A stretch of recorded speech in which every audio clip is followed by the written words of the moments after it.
बिस्मिल्लाहिर्रहमानिर्रहीम। अस्सलाम वालेकुम। आज हम चैप्टर 5 के न्यूमेरिकल करते हैं। चैप्टर 5 में फर्स्ट न्यूमेरिकल है calculate the force of gravitation. उसने कहा है कि आप फोर्स फाइंड करें। एफ आपने फाइंड करना है। Due to earth on the child being 40 kg standing on the ground. Mass of child, mass of child m is equal to है वो है 40 kg।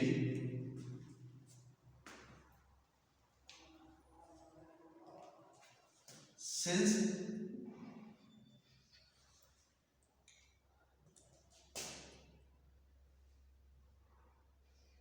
gravitational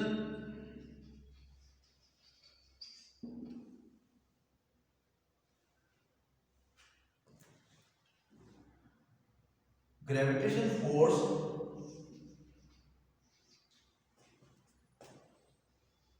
on child due to earth is weight।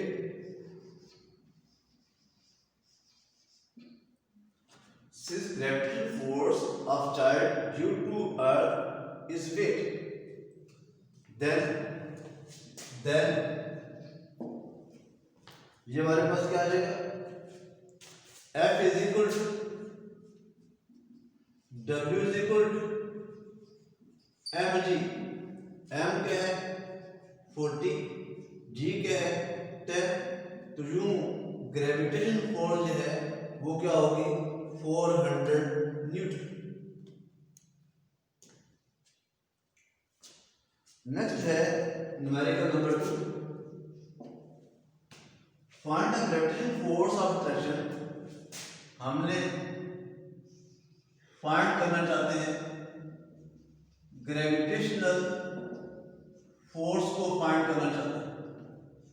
F find gravitation force हमने find करना है।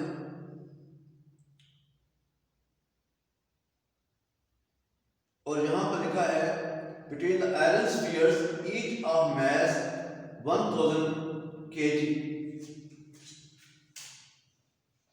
mass of each sphere m1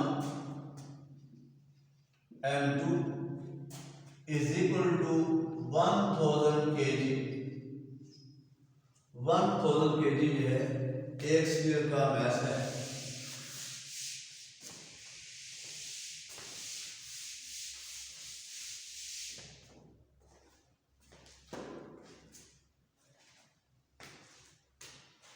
Distance between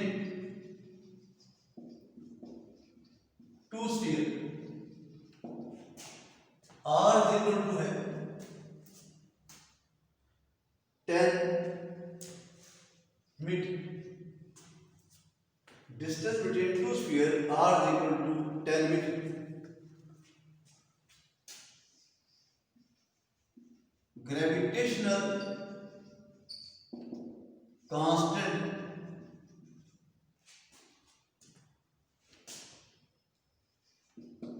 ji 6.67 10 power -11 newton metre square kilogram -2।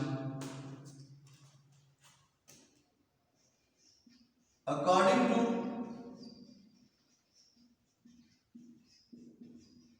Newton law of gravitation. According to Newton law of gravitation वो क्या होता है F is equal to G m1 m2 by r square. G की value 6.67, 10 को negative 11, m1 की value 1000, m2 की value 1000 और 10 के f इज इक्वल टू क्या होगा, इसको सॉल्व किया जाए तो ये हमारे पास आ जाता है 6.67 इंटू 10 पावर -7 न्यूटन। ये हमारे पास जो है इतनी फोर्स जो है दोनों स्फीयर जो है दूसरे पर एक्सर्ट करेंगे। नेक्स्ट है question number 3, find the weight of the object of mass 10 kg, mass दिया है m इज इक्वल है 10 kg on the surface of earth and height equal to the radius of earth। यानी यहां पर उसने पूछा गया है आप वेट फाइंड करो, weight on surface of earth W हमने फाइंड किया। दूसरा है वेट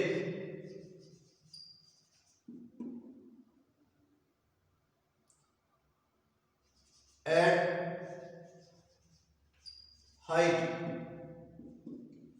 इसको मैं WH के साथ रिप्रेजेंट करता हूं।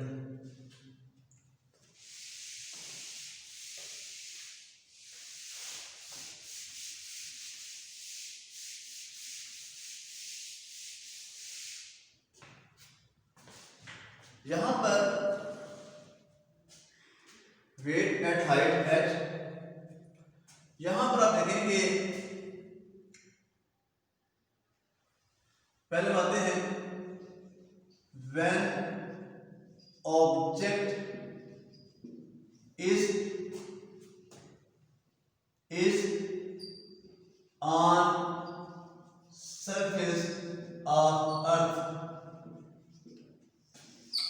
when object is on surface of earth, जब ऑब्जेक्ट अर्थ की सरफेस पर होगा तो वो क्या होगा, we know that W is equal to mg, m 10, g 10, W is equal to 100 newton. ये है इसका weight on the surface of earth. इसका दूसरा पार्ट है when object is at height,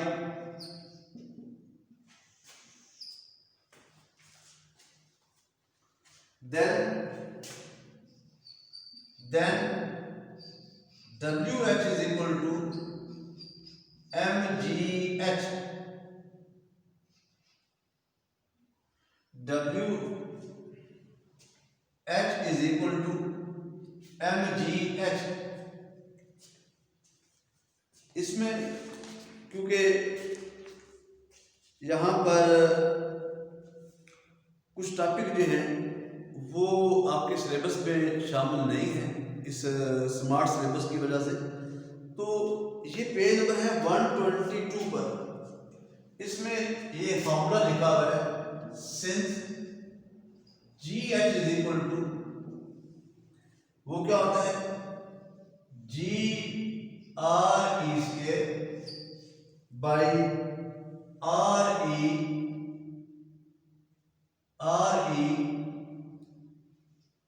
plus H whole square.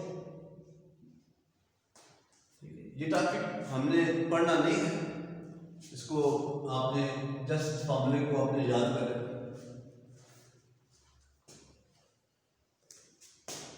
According to given condition, according to given condition, given condition क्या है? जो height है वो अर्थ के रेडियस के, जो क्वेश्चन में लिखा है कि ऑब्जेक्ट कितनी हाइट पर है, equal to the radius of earth. तो यहां पर हम इनकी वैल्यूज को सॉल्व करते हैं। तो ये हमारे पास क्या आएगा? Then G H is equal to G R square divided by R E plus R E whole square. तो G H is equal to क्या होगा? जी आर, ये आर ई है, R E square 4 R E square. 4 कैसे आया? R E plus R E, तो ये क्या बन जाएगा? 2 आर ई, और स्क्वायर की वजह से क्या होगा? वो 4 आर ई। तो यूं जी एच क्या होगा हमारे पास? जी बाई 4, जी बाई 4। मैं इसको इक्वेशन 1 करें, मैं इस इक्वेशन को इक्वेशन 1 का नाम दे देता हूं। therefore इक्वेशन 1 become, वो क्या होगा? WH is equal to M, G H की जगह हम लिख सकते हैं G बाई 4।